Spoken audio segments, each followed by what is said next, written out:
Most RAG systems do not fail because retrieval is weak. They fail because nobody proves the answer is actually grounded.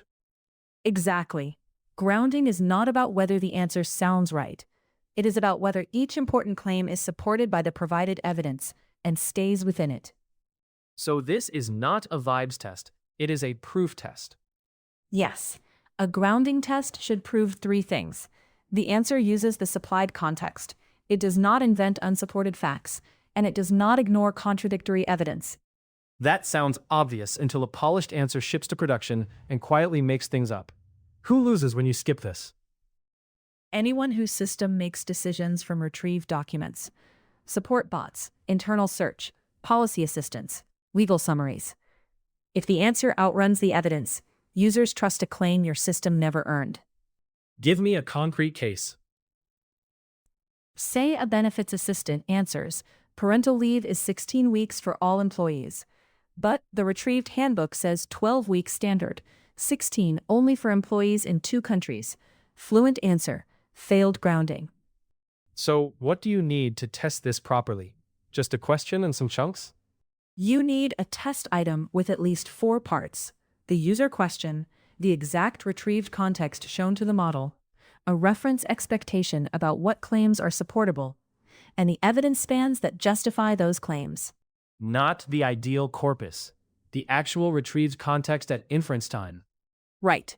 Grounding is answer versus presented evidence, not answer versus the whole database. If the right fact existed elsewhere but was not retrieved, grounding still fails for that answer.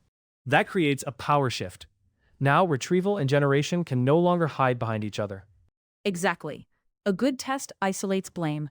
If the answer is unsupported by the retrieved context, generation failed. If the answer should have been possible, but key evidence was never retrieved, retrieval failed. Walk me through expected evidence, because that is where teams get hand-wavy. Expected evidence means marking the specific lines or passages that can support each claim in the answer. Not just the source document ID, the exact span. For the leave example, the evidence span includes the policy sentence with 12-week standard and the regional exception sentence. And if the model says something broader than those lines support, it should lose points. Yes. Claims should be checked at claim level, not only answer level. Break the answer into atomic statements. Then ask, supported, contradicted, or not found in context. Give me another scenario, one with higher stakes. Imagine a compliance assistant asked, can we store card data after payment? The retrieved policy says full card numbers must not be stored after authorization, but tokens may be retained.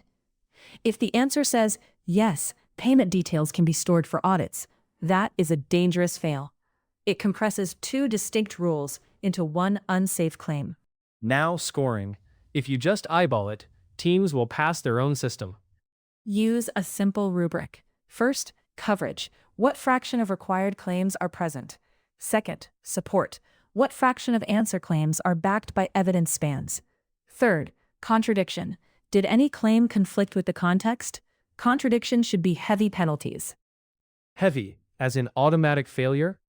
Usually yes, for critical domains. A practical rule is fail if any material claim is contradicted, fail if any required claim lacks support, and fail if the answer adds unsupported specifics, like numbers, dates, exceptions, or names. So, you are not grading style. You are grading evidence discipline. Exactly. You can score style separately. Grounding score should answer one question only. Could a reviewer trace this answer back to the supplied context without guessing? Let us do one practical example, end to end.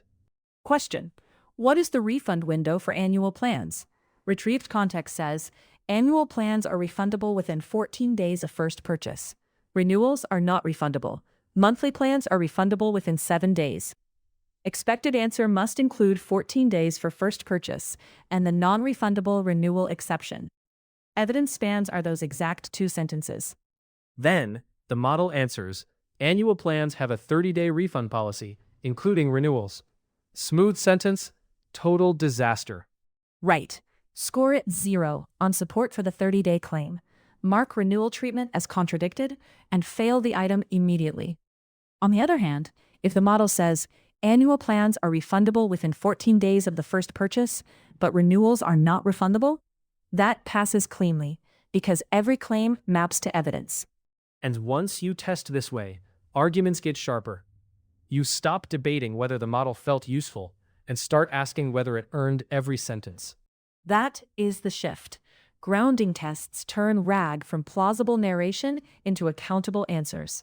If the evidence cannot carry the sentence does not ship.